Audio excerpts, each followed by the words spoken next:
ये फिनिश हो गया है कटोरा भर के दही और वे प्रोटीन।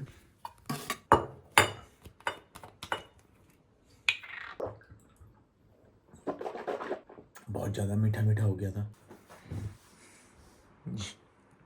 बोरी जैसे हुडी और ये सब हो गए।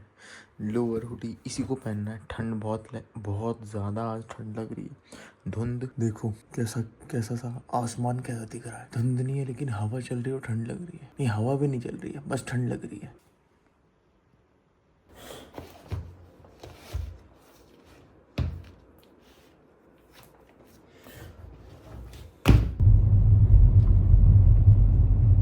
हाय गाइस, अब गुड मॉर्निंग वाली नींद खुली है। तो अभी क्या करते हैं, फालतू बात नहीं करते हुए यूट्यूब के कमेंट सेक्शन में घुसेंगे, 2-3 सवाल लेंगे, ब्रेक डाउन करेंगे, छोटी मोटी स्टोरी सुनाऊंगा और उसके बाद फिर ये Q&A सेशन ख़त्म करके फिर जिम जाएंगे। आज है चेस्ट डे, कल छुट्टी थी रिपब्लिक डे की जिम में। मैं जब बोलता हूँ ना कि कहानी सुनाऊंगा तो इसका मतलब ये नहीं है कि ये सिर्फ कहानियाँ ही हैं, ये रियल में मेरे साथ हुआ है। ठीक है, एक फिटनेस इन्फ्लुएंसर या फिर एक फिटनेस में जो बंदा घुस रहा है वो क्या क्या समस्याएं झेलता है, वो सारी की सारी समस्याओं को मैं एक जो मेरे साथ हुआ है रियल लाइफ स्टोरी, RIYAL वाली स्टोरी मैं आपके साथ शेयर करूंगा। तो एक स्टोरी आज और छोटी सी शेयर करता हूँ, आप लोग इसको ध्यान से सुनना और आप लोगों को बहुत सारे सवालों के जवाब इसी स्टोरी से मिल जाएंगे।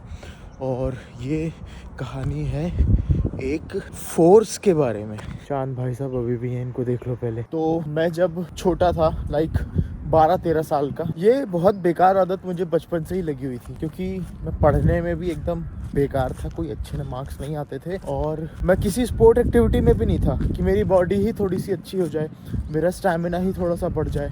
पर 12-15 साल मतलब चलना फिरना कुछ भी नहीं होता था। मैं भोंदू सा मोटा सा बच्चा था जो ना पढ़ने में जिसका मन लगे, ना किसी स्पोर्ट में मन लगे, बस उसका खाने में मन लगता था और उसका टीवी देखने में मन लगता था। मैं जब छोटा था तो एक आता था एपिसोड जस्ट किड्स ऐसे करके, उसी का ही पूरा दिन मैं वेट करता रहता। उस पर छोटी छोटी स्टोरीज आती थी, वो सब मैं देखता रहता था। और मूवीज लुक, यही वो समय होता है जब मम्मी पापा को बच्चों को थोड़ा सा हड़काना चाहिए कि भैया क्या है ये बैठे बैठे काम कर रहे हो, चलो उठो और रनिंग वनिंग करने जाओ। तो मुझे भी ऐसे ही हड़काया गया, क्योंकि पापा आर्मी में थे और उनकी बात टाल नहीं सकते थे, क्योंकि ऑप्शन नहीं था ना। अगर टालने की कोशिश करी तो वो एक टल्ला देते थे हाथ से खींच के, तो जो कि सही था। उसी वजह से मैं आज यहाँ तक पहुँचा। तो फिर पापा के कहने पे मैंने थोड़ा बहुत मॉर्निंग के समय पे सिर्फ उनको दिखाने के लिए थोड़ा बहुत एक्सरसाइज चालू कर, लाइक वॉकिंग। वो कहते थे कि रनिंग करके करके आओ, लेकिन मैं मक्कार था, मैं सिर्फ वॉकिंग ही करता था। थोड़ी दूर तक भाग लेता था और उसके बाद फिर मैं वॉक करने लगता था, जिसका कोई खास असर नहीं हो रहा था, क्योंकि मैं दिन भर में जो खाता था चीजें वो बहुत खराब थी। 5 रुपए 6 रुपए मिल गया, समोसा खा लिया जाके। ये नहीं कि भाई उस समय जाके कोई छोटा वोटा पैकेट पी लिया दूध का या फिर छाछ का, पता ही नहीं था, नॉलेज ही नहीं था। मुझे लगता था पैसे मिले हैं तो भाई इसका कचौड़ी समोसा ही खाओ, जो आमतौर पर घर पे नहीं बनता है। तो ऐसे मेरे बीतते गए साल, 2 साल 3 साल ऐसे ही बीत गए। 15-16 साल का हो गया मैं। उसके बाद फिर क्या हुआ, मैं जब पढ़ता तो नहीं था, लेकिन जब भी बैठता था या टीवी देख रहा हूँ या कुछ भी कर रहा हूँ, अब देखना यहाँ पे न्यूट्रिशन और आपको मैं एक्सरसाइज की वैल्यू समझाऊंगा। तो मैं हमेशा अपनी बैक राउंड करके बैठता था, बैक राउंड करके पढ़ता था। मेरे बैक में राउंडनेस है, तो ये मैं इसी की ही स्टोरी बता रहा हूँ। ठीक है, तो मैं बैठ के पढ़ता था, बैठ के टीवी देखता था, जो भी काम बैठे बैठे खा रहा हूँ मैं ऐसे करके। मैं आपको कैसे दिखाऊं क्या क्या करवाते हो यार, देखो। तो मैं अभी तो सीधा खड़ा हूँ, लेकिन जब मैं पढ़ता था, आवाज आ रही है ना मेरी, मैं पढ़ता था या मैं कुछ करता था तो मेरा बैग सीधे नहीं, मेरे बैग ऐसी रहती थी, ऐसे। तो बहुत लंबे समय तक मेरा ऐसे रहा। मम्मी मुझे लगातार बोलती रहती थी, मतलब अब देखो मेरी मम्मी को कितना सारी चीजें पता था, अनजाने में ही सही, लेकिन उनको पता था कि शिवम इस तरीके से जो तू बैठ रहा है ना, ऐसे ही हो जाएगा तू आने वाले समय में। थोड़ी सी ना कमर सीधी करके बैठा कर, नहीं तो भले ही तू, मतलब पैदा तो एकदम ही भाई कमर उमर सीधी थी, लेकिन भले ही अभी तेरी बैक में ऐसी कोई प्रॉब्लम नहीं है, लेकिन आने वाले समय में ये हो जाएगा। बहुत सारी चीजें तो आपकी मम्मियों को पता रहती है यार, और पापा को भी पता रहती है। उसके पीछे का फिजिक्स पूछोगे तो शायद वो ना बता पाए, लेकिन उनकी बात अगर आप मान लोगे ना तो मोस्ट ऑफ द थिंग उनको पता रहती है, जीवन के बारे में भी और फिजिक्स के बारे में भी। बस पूछना है मत उसके पीछे का, वो मैं आपको अभी समझा रहा हूँ। तो फिर क्या हुआ, मैं मम्मी की बात नहीं सुनता, मेरे को लगा ऐसे ही बोलती रहती है, ऐसे कुछ नहीं होगा। एक समय ऐसा आया कि जब मैं ऐसे ही झुक के चलने लगा। एक समय ऐसा आया जब वो चीज़ जब मैं सीधी करके कमर सीधी करके बैठता था तो मुझे पेन होता था। मेरे मसल्स इतने वीक हो गए थे। अब देखो मसल्स की यहाँ पे बात कर रहा हूँ मैं, कि मेरा खुद का फोर्स, खुद की बॉडी का वज़न है वो भी नहीं संभाल पा रहे थे।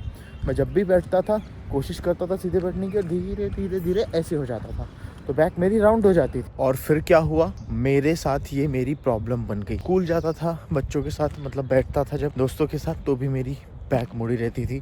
मेरे टीचर लोग भी मेरे को बोलने लगे थे कैसा सा हो गया है, ठीक है। और सच में मुझे फिर खुद से ही अजीब सा लगने लगा कि शिवम सच में भाई, मम्मी बचपन में बोलती थी तो सुनता नहीं था, और ये इसका भाई परिणाम है कि मैं नॉर्मल भी बैठता हूँ तो मेरी बैक ऐसी लगती है कि भाई जैसे कोई खरगोश बैठा है, ठीक है। तो फिर क्या हुआ, ओवर द पीरियड मुझे ये रियलाइज़ हुआ कि इसका इम्पैक्ट रियल लाइफ में भी पड़ने लग गया था। मैं कुछ काम करता था तो मेरे को बैक पेन होता था। मैं कुछ भी एक्टिविटी, कुछ भी जरा सा वजन उठाता था, लोअर बैक में स्प्रेन आ जाता था, क्योंकि एक तो मसल्स वीक, ऊपर से बैकबोन मुड़ी हुई। किस वजह से? कंटिन्यूअस फोर्स एप्लीकेशन से। फोर्स कौन सा? मेरी खुद की बॉडी का वेट। दूसरा एनिमी पुअर न्यूट्रिशन, जो समोसे खा लिया करता था मैं। तो ये दो चीज़ें मुझे इन्होंने बहुत समस्या दी। फोर्स एप्लीकेशन, अब मैं आपको समझाता हूँ।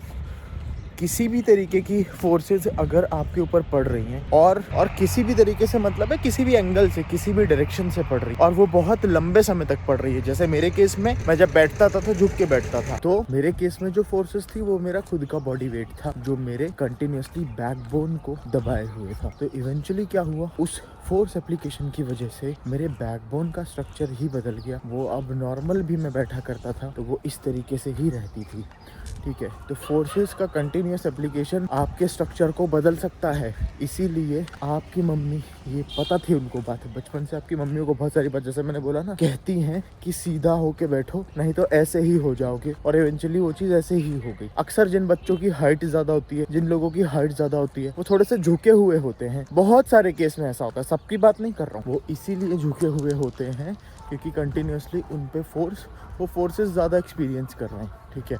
उनका स्ट्रक्चर बड़ा है क्योंकि, और उनकी हाइट भी ज़्यादा है, ठीक है। तो ये रीज़न है उसके पीछे का। अब एक इम्पॉर्टेंट, फोर्स एप्लीकेशन यहाँ पे नेगेटिवली काम कर रहा है। कैसे? आपके बैकबोन को मोड़ रहा है, क्योंकि आपने कुछ उसके लिए किया ही नहीं। आप शुरू से जानबूझ के, क्योंकि आपको आराम मिलता था ऐसे करके बैठने में, शुरू से ऐसे बैठे हो, इस वजह से यहाँ पे एक नेगेटिव इम्पैक्ट दिखा उसका आपकी बॉडी पे, कि आपकी बॉडी मुड़ गई।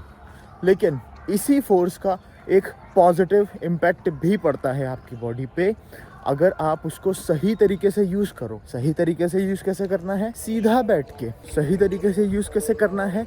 एक्सरसाइज करके, कार्डियो करके। जब आप एक्सरसाइज करते हो तो वो भी तो फोर्स एप्लीकेशन है, जब आप कार्डियो करते हो तो वो भी फोर्स एप्लीकेशन है, लेकिन वो सही डायरेक्शन में है। कैसी डायरेक्शन में है? जहाँ पे आपके मसल्स की स्ट्रेंथनिंग हो रही है। किस डायरेक्शन में है? जहाँ पे आपका कार्डियोवास्कुलर सिस्टम स्ट्रांग हो रहा है। तो सही डायरेक्शन में फोर्स एप्लीकेशन होना चाहिए। गलत डायरेक्शन में अगर किया गया है फोर्स एप्लीकेशन तो वो आपके बॉडी के स्ट्रक्चर को बिगाड़ सकता है, ठीक है। तो किसी बंदे ने पूछा था कि मेरी बैक राउंडिंग हो गई है, तो अब मैं क्या करूँ? कुछ मत करो, मेरी वाली ही गलती आपने करी है, इसको सुधारो। जिम जाओ, एक्सरसाइज करो, अपने बैक मसल की स्ट्रेंथनिंग करो, क्योंकि फोर्स एप्लीकेशन ने बिगाड़ा है तो फोर्स एप्लीकेशन ही सुधारेगी भी। तो जिम में जाके एक्सरसाइज करो, अपनी available pain free range of motion में ट्रेन करो, एंड दैट्स इट। पेशेंस रखो। ये चीज़ आपकी एक फिक्स समय तो नहीं बता सकता, लेकिन फिक्स ज़रूर हो जाएगी। वो भैया ऐसे रुके हुए थे ना अभी, वो भैया प्रणाम कर रहे थे सूर्य को। Never forget your roots. मैंने भी किया अभी। एक भाई बोल रहा है व्यूज़ आए चाहे ना आए लॉन्ग फॉर्मेट पे, भाई कंसिस्टेंट है। एग्जैक्टली। आप किसी उम्मीद के साथ कोई चीज़ चालू करते हो ना, तो अक्सर आप आखिरी में आपको डिमोटिवेशन मिलता है। जब आपकी वो एक्सपेक्टेशंस मीट नहीं होती है तो उम्मीद ही मत रखो, बस अपना काम करते रहो। वही मैं कर रहा हूँ। मैंने जो मेरा शॉर्ट फॉर्मेट कंटेंट है, जो शॉर्ट्स, यूट्यूब शॉर्ट्स में डालता था अभी तक, उस पर भी मेरे ऐसे 200, 250, 300, 1000, 3500 ऐसे व्यूज़ आते थे। एकदम से उस पर कोई 2-3 वीडियो वायरल हो गए और उस पर भी व्यूज़ ज़्यादा आने लगे। ठीक है, और ओवर द पीरियड व्यूज़ आने का जो रेट है वो इंक्रीज़ होता रहा। बहुत अच्छे दिन पे कभी कभी 2-2, 3-3 मिलियन व्यूज़ आ जाते हैं। ठीक है, बहुत अच्छे दिन से मेरा मतलब है जैसे आपने 20 व्लॉग शॉर्ट्स डाल दिए तो उसमें से एक पे 2 मिलियन, तो वो एक अच्छा बूस्ट दे देता है सब्सक्राइबर गेन में। पर क्या अगर मैं सिर्फ इस बात से डीमोटिवेटेड हो जाता कि यार अभी तो मेरे 200-300 ही व्यू आ रहे हैं, मैं क्यों डालूं शॉर्ट्स, हटाओ यार इसका कुछ मतलब नहीं है, तो आज मुझे कोई नहीं जान रहा होता कि हाँ भाई मेरा पेज शॉर्ट कंटेंट या फिर मेरा जो रील्स इंस्टाग्राम पे डलती है कोई नहीं देख रहा होता। शुरुआत आपको अकेले ही करनी पड़ती है, शुरुआत आपको बहुत कम लोगों के साथ ही करनी पड़ती है। वो तो समय के साथ लोगों को आप पसंद आने लगते हो और आप इंगेजमेंट बढ़ जाती है, समय के साथ आप लोगों को मोटिवेट करने लगते हो और लोग आपसे सच में इंस्पायर होने लग जाते हैं। और यही मुझे चाहिए। मेरे से अगर 400-500 लोग भी मोटिवेट होके कुछ चीज़ चालू कर रहे हैं, कुछ भी चीज़ जो कि हार्डवर्क से भरा है, मेहनत से भरा है,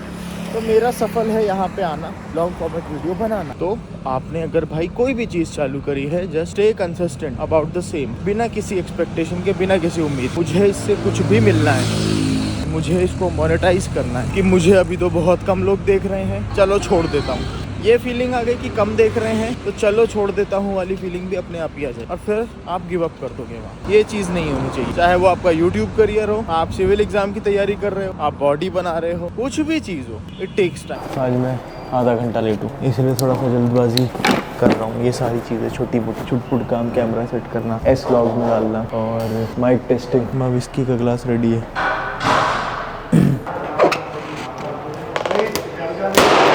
रुक जा, मेरे को 2 मिनट इनसे बात कर लेने दे, उसके बाद मैं बात करता हूँ तेरे से। आज आपको क्वालिटी में थोड़ा सा फ़र्क दिख रहा होगा क्योंकि आज मैंने लेंस बदला है अपना। बताओ कैसी क्वालिटी आ रही है। उसके अलावा एक सवाल और ले लेते हैं क्योंकि आज मैंने क्वेश्चंस कम पिक किए, कोई भाई बुरा ना मान जाए कि यार अब तो आप बदल गए हो। एक भाई ने कहा है कि अपना थंबनेल चेंज कर लो, कर लिया भाई। वो गलती से मैंने 58 और कल वाले ब्लॉग पर भी 58 डल गया था, तो वो मैंने कर लिया। भाई इंस्पिरेशन मिलता है भाई, थैंक यू, आपके इस कमेंट से इंस्पिरेशन मिल रहा है मुझे। और निकल जाओ सर, पीछे से निकल जाओ, कोई दिक्कत। एक ने मुझे $6 भेजे हैं, श्रेयस सेठी भाई ने, धन्यवाद भाई। $6 कितना हुआ?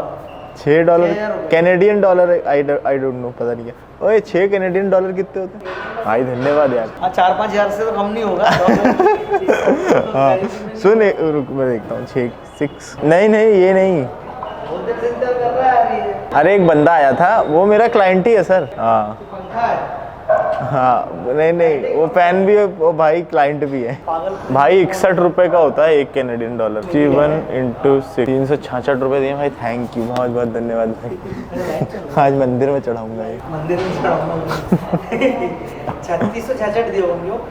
366 अरे बहुत बड़ी बात होती है भाई सर मेरे लिए। क्या है भैया आप। अब एक भाई कह रहा है भैया स्ट्रेच मार्क्स आ गए हैं जब मैं पुशिंग मूवमेंट करता हूँ या कोई सी भी एक्सरसाइज करता हूँ। तो देखो स्ट्रेच मार्क्स ज़्यादातर कहाँ आते हैं, आपके लैट्स मसल पे आते हैं या फिर आपके डेल्ट्स पे आते हैं, किसी किसी के चेस्ट पे भी जाते हैं। It's totally normal. पहले भी मैंने इसके बारे में बताया है कि जब आप एक्सरसाइज करते हो तो आपका जो मसल है वो बड़ा होता है, हमारी स्किन जो है वो फ्लेक्सिबल होती है, वो अकॉर्डिंगली स्ट्रेच होती है और वो लाइनें आ जाती हैं। फाइन भाई, उसको एकदम प्राउड के साथ कैरी करो, कोई दिक्कत नहीं। और इसके पीछे कोई ट्रीटमेंट लेने की ज़रूरत नहीं है। आप पैसा बिगाड़ोगे अपना, मैं आपका पैसा बचवा रहा हूँ, तो प्राउडली कैरी करो क्योंकि उसका कोई परमानेंट फिक्स नहीं है। हर एक लेंस के, तेरे को कह रहा हूँ, अपने मेरिट्स और डीमेरिट्स होते हैं। वैसे ही हर एक एक्सरसाइज के अपने मेरिट्स और डीमेरिट्स होते हैं। जो जैसे smooth machine, flat Smith machine bench press और फ्लैट डंबल प्रेस, आपको एडजस्टमेंट मिल जाता है जब आपके हाथ में डंबल रहते हैं। स्मिथ मशीन में फ्लैट एकदम बार रहती है, आप अपने रिस्ट को एडजस्ट नहीं कर सकते हो। तो आपको सारी की सारी एक्सरसाइज जितनी भी हैं समय समय पे बदल के एक्सप्लोर करते रहना चाहिए। अब आज मैं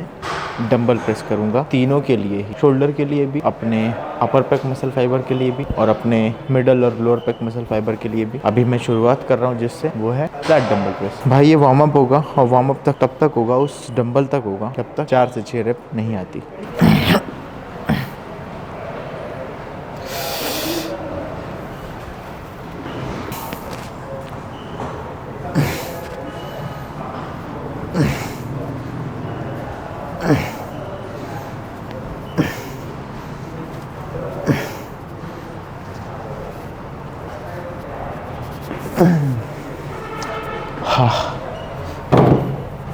लाइट वेट से हमको ये पता चल जाता है कि कहीं किसी रेंज में कोई स्ट्रेन कोई पेन तो नहीं है, जो वार्म अप सेट्स होते हैं। और यही सेम चीज़ अगर आप किसी तरीके का डायनामिक वार्म अप कर रहे हो हिला डुला के, तो हमको पता चलता है। वार्म अप का बेसिकली सिंपल सा सीन इतना होता है कि ब्लड सर्कुलेशन बढ़ जाए और हम रेडी हो जाएं एक्सरसाइज के लिए। और चाहे आप हाथ पैर हिला के वार्म अप करो, चाहे रेप्टिकल पे कर लो, या फिर चाहे जिस एक्सरसाइज को करने जा रहे हो उसी के एक लाइट वेट से वार्म अप सेट ले लो। अभी जैसे 20 है, ये मेरा वार्म अप सेट है। 25 किलो से लूंगा वो भी शायद वार्म अप हो, 30 से लूंगा वो भी वार्म अप हो। तो ये तब तक वार्म अप सेट चलेंगे जब तक जो मेरे पास लिखे हुए हैं रेप वेट के साथ उतने रेप्स ना आए, ना उससे एक ज्यादा ना उससे कम। जैसे आज मेरे 2 ही मेन सेट हैं। पहला मेन सेट लेंगे 4 से 6 रेप रेंज के साथ, दूसरा सेट लेंगे 8 से 15 रेप रेंज के साथ। इसमें हम ट्रेन करें, लेकिन जब तक ये अचीव नहीं होता है हम कंटिन्यूसली वेट बढ़ाएंगे और उसके पहले के सारे सेट वार्म अप सेट रहेंगे। गुस्सा भी आती है चुतिये के ऊपर और दया, दोनों चीज़ें। ऐसा कोई दोस्त है आपका जिसके ऊपर गुस्सा और दया दोनों आए? आप गुस्सा इसलिए क्योंकि वो बहुत चूतिया होता है, और दया इसलिए कि अरे यार चूतिया है। क्या बढ़िया था गुरु। अपना ये लेकिन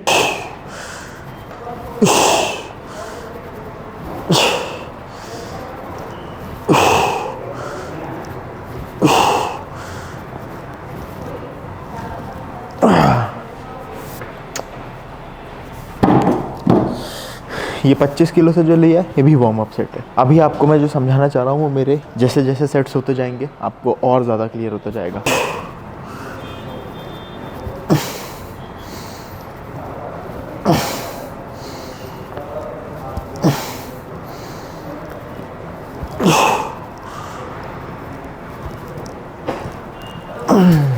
प्री वर्कआउट काम करना चालू कर चुका है। बीटा एलेनिन, ये जो टिंगलिंग इफेक्ट आता है ना आपको बॉडी में, ये छोटी छोटी चींटियाँ से काटती हैं, तो बीटा एलेनिन का असर रहता है। अगर मैं इसको आसान शब्दों में समझाऊँ तो वो आपको जगा के रखता है कि भाई ये सोना नहीं आया, वो तो छोटी छोटी चींटियाँ काटती है। और वो ऐसी ऐसी जगह पे जाके आपको सेंसेशन होती है ना कभी कभी, जहाँ आप उम्मीद भी नहीं कर सकते कि हाँ भाई यहाँ पे भी हो सकती है। बेसिकली बीटा एलेनिन का ये काम भी होता है कि अगर आपका वर्कआउट काफ़ी लंबा चल रहा है ना, तो उसमें भी बीटा एलेनिन आपके वर्कआउट को सपोर्ट करता है। तो इसमें आप 2 चीज़ें कर सकते हो, या तो beta alanine through pre workout supplement जो बॉक्स आता है उसके थ्रू ले लो, या फिर बीटा एलेनिन को आप अलग से सप्लीमेंट कर दो पानी में 2000 mg के आसपास, मतलब 2 ग्राम के आसपास। और ये वेरी करता है पर्सन टू पर्सन कि कितना लेना है। किसी किसी का 500 mg में टॉलरेंस हो जाता है और 500 mg टॉलरेट नहीं होता है, और ये धीरे धीरे बढ़ता रहता है। आप धीरे धीरे टॉलरेट होते जाते हो, फिर आपको 1500 mg में हिट आएगा, फिर कभी कभी फिर ओवर द पीरियड आपको 2000 mg में हिट आएगा। तो ऐसा मैं अभी जैसे करेंटली 2000 mg बीटा एलेनिन ले रहा हूँ 2 ग्राम के आसपास।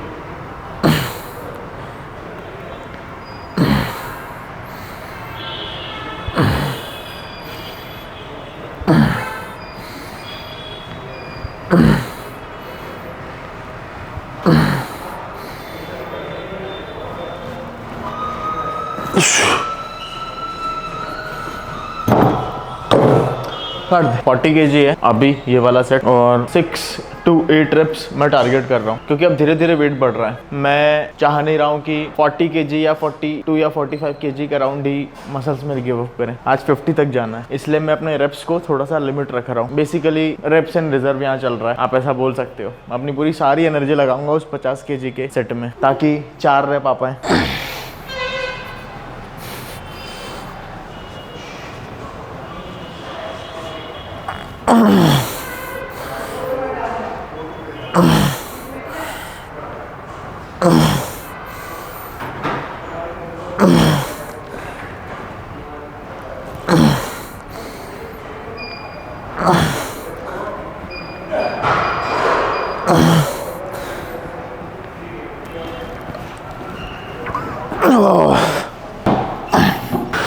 Nice set.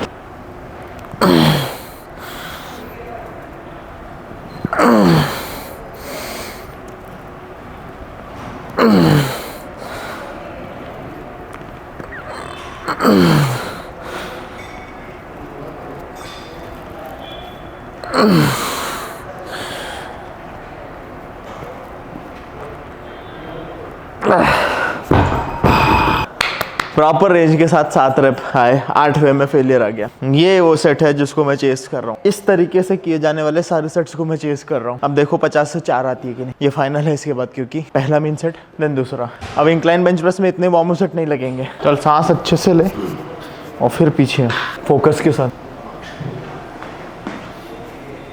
आ गई भाई, ये आ गई। चल 6 रेप आनी चाहिए। 1 2 3 4 आएगी 5। चल चल चल चल, बहुत बढ़िया, बहुत सही। अब इसके बाद तेरा दूसरा मेन सेट है। वो तो कम से आया ना। हाँ, रेडी फॉर 50। ला बस सुन, मैं ले लूँगा, मैं उठा लूँगा, तू फ़ोन से भी बना दे। इसमें फुल बॉडी नहीं चाहिए, इसमें सिनेमैटिक चाहिए।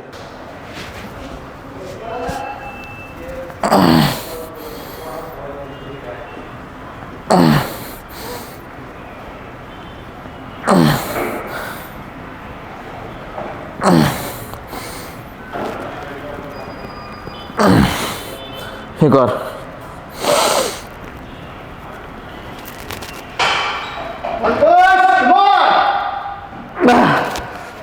थम सा गया ये समा। कोई बात नहीं, मजा आ गया। 4-5 रेप आ गए सही। नेक्स्ट टाइम और पुश करने की कोशिश करेंगे, ठीक है।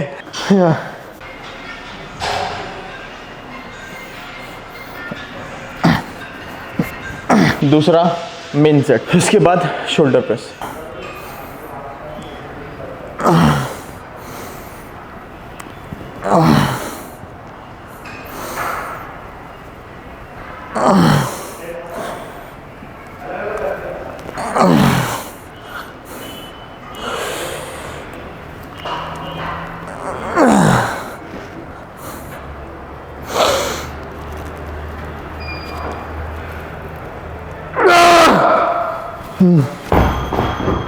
फिफ्टीन आ गए। मैंने सोचा था 12 ही लूँगा।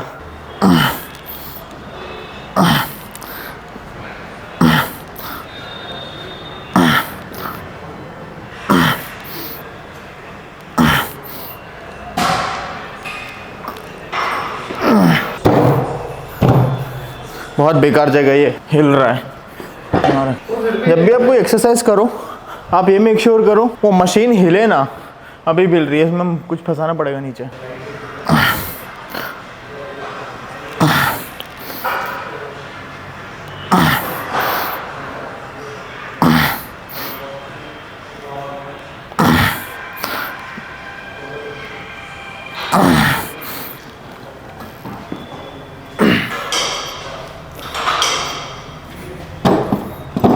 ये वो 2-3 लोग हैं, डियोन भाई हो गए, साकिब गोखले हो गया, इनको चेस करना चाहिए आप लोगों को, अपने को भी। पुश कर, आराम से आएंगे 6, आराम से आएंगे भाई। 1 2, बिना सपोर्ट के आएंगे। 3, चल चल। 4 5, लास्ट पुश। बहुत सही भाई। मैं ये कह रहा था, जब तेरे 6-30 से आ गए हैं सही से, तो 35 से 4 तो आ ही जाएंगे। रिस्क नहीं लेना। अच्छा सुन, अब अपन खरीद के लाएंगे फ्रैक्शन वेट। जैसे 30 है ना, जैसे तेरे को डर लग रहा है कि 35 पे नहीं शिफ्ट कर सकता, क्योंकि 5 किलो का इंक्रीमेंट बहुत बड़ा इंक्रीमेंट होता है। हम फ्रैक्शन वेट लाएंगे, या तो फिर वो एंकल वेट जो आते हैं ना, उसको आर्म पे बांध के डीकैथलॉन से लेके आते हैं यार आजकल में। कल करके टल ही रहा है। कोई नॉर्मल स्पोर्ट्स शॉप में मिल जाएंगे। फ्रेमिंग सही आ रही है, शॉर्ट सही आएगा भाई। ये वेट आएगा साथ, रिस्क थोड़ा सा ले सकते हो अगर आपका कॉन्फिडेंस है साथ में, तो कि हाँ लिफ्ट कर लूँगा मैं। मेरी थोड़ी सी फट रही है पर कॉन्फिडेंट भी हूँ।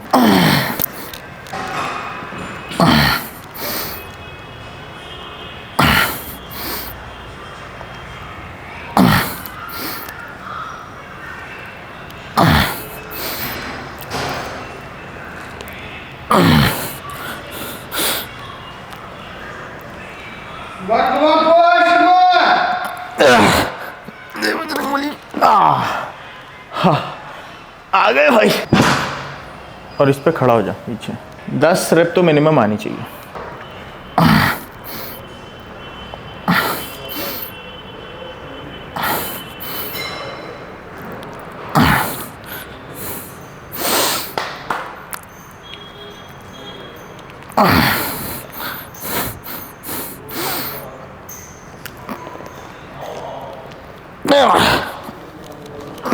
दूसरा मेन सेट, मतलब दोनों ही डायरेक्टली मैं मेन सेट ले रहा हूँ।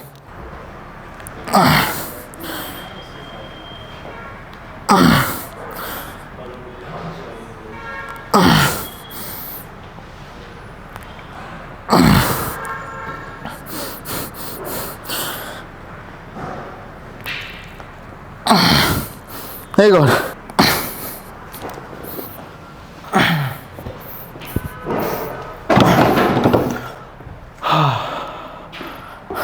मैम अल्टरनेट ले लेते हैं, अल्टरनेट ले लेते हैं, बस हमारा लास्ट सेट बचा इसके बाद। इसमें भी मेरे को वो शोल्डर प्रेस वाली फीलिंग आ रही है, मैं ऐसे उठाने की कोशिश कर रहा हूँ। अबे तो उठा ही लिया।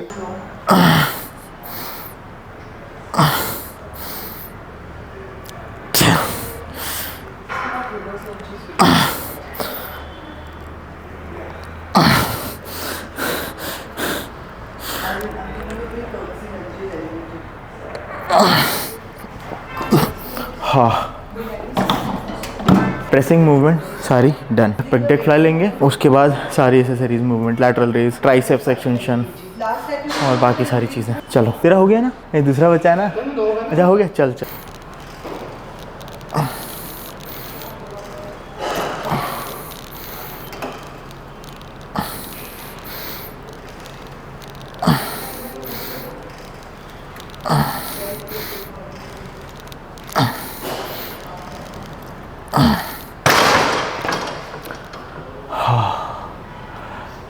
चेरी ऑन द केक वाली एक्सरसाइज है ये। पूरा मसल, एक एक मसल फाइबर अच्छे से यहाँ पे अपने ग्लाइकोजन को छोड़ देते हैं, अच्छे से अच्छा खासा स्टिमुलस मिल जाता है।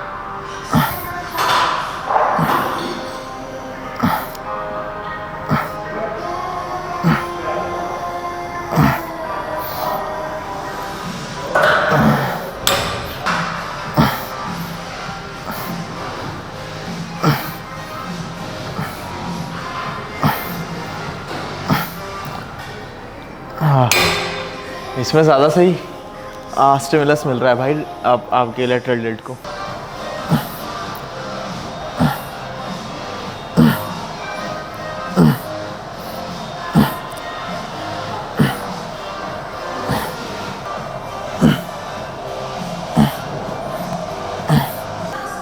बारह, 13, 14, 15।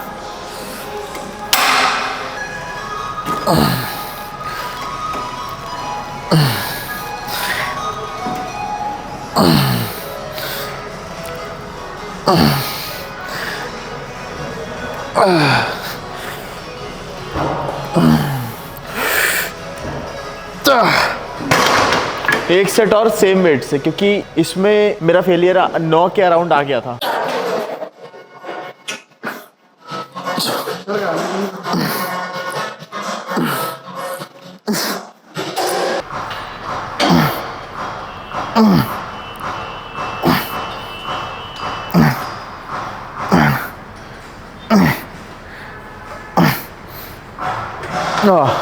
इसमें भाई 15 से 25 रेप रेंज है क्या? एक बार देखना पड़ेगा। कुछ कहो ही ना खबर, सुन रहा।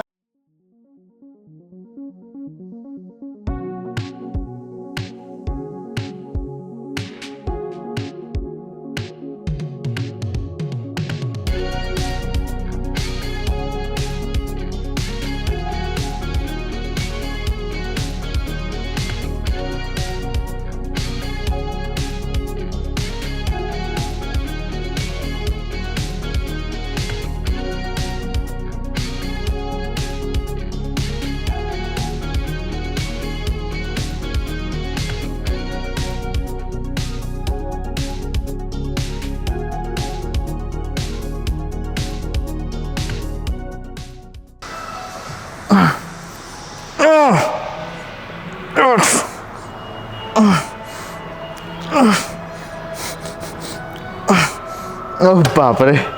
हाँ,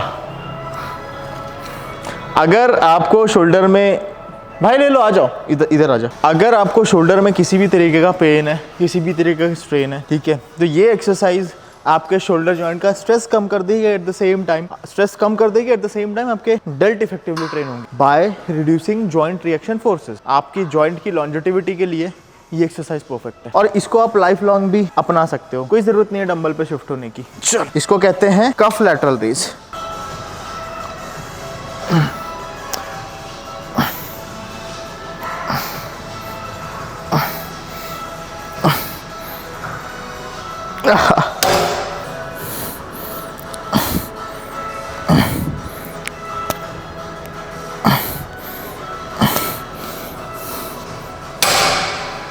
कट।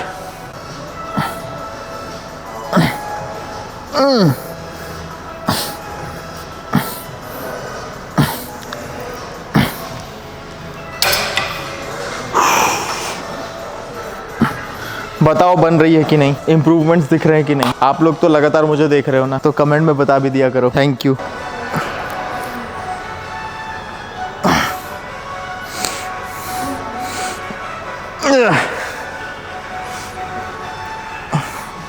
ये आप लोग बोलोगे ये हो तो गई, लेकिन यहाँ पे मिड पुली था इससे पहले, ये सिस्टम यहाँ अटैच था और मैं कर रहा था। अब ये पूरा नीचे हो गया है। क्यों? यहाँ पे अलग स्टिमुलस मिल रहा है। यहाँ पे आपके जो मसल फाइबर है वो अलग एंगल से हिट हो रहे हैं। तो अलग अलग एंगल से हम जब अपने मसल्स को हिट करते हैं तो वो एक ऑप्टिमल तरीका है हाइपरट्रॉफी अटेन करने का।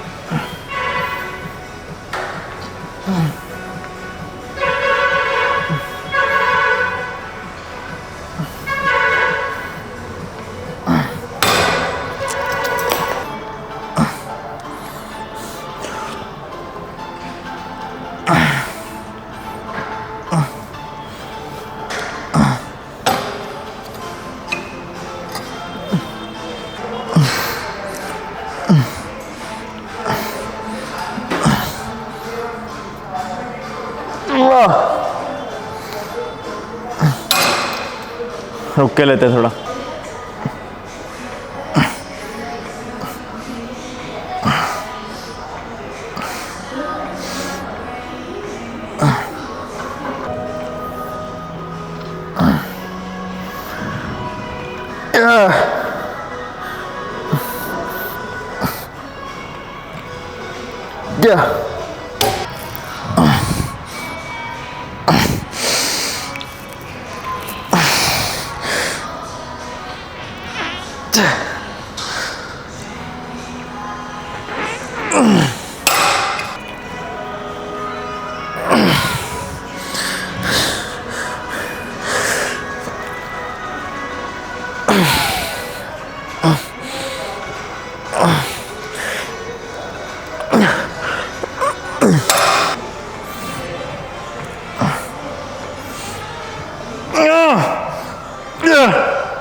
तो वर्कआउट हो गया है और आज की जो रील है वो इस टॉपिक पे रिकॉर्ड हुई है कि ये जो बेंच डिप्स होती है ना, लोग काफ़ी ज़्यादा वजन उठा के अपने थाई पे रख लेते हैं और बेंच डिप्स परफॉर्म करते हैं। वो एक ऑप्टिमल एक्सरसाइज नहीं है क्योंकि आपका शोल्डर बहुत ही ज़्यादा हाइपर एक्सटेंशन में जाता है, जो कि लॉन्ग रन में आपको जॉइंट के लिए सही नहीं है। ठीक है, आपको जॉइंट में पेन देगा, आपके लिगामेंट स्ट्रेच हो सकते हैं।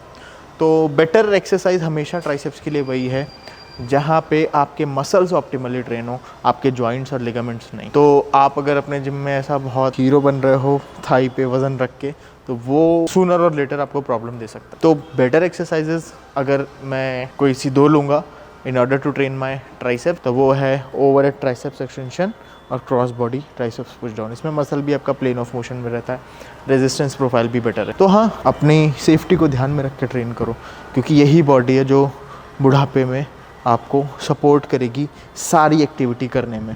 यही मसल्स हैं जो बुढ़ापे में आपको सपोर्ट करेंगे उठने और बैठने में। लेकिन उसको जिम में ही अगर आप बिगाड़ लोगे, जॉइंट्स को जिम में ही अगर आप बिगाड़ लोगे, तो समस्या है रे भाई। Bye bye. देखो मैं एक चीज़ आपको दिखाता हूँ। 19,270 स्टेप्स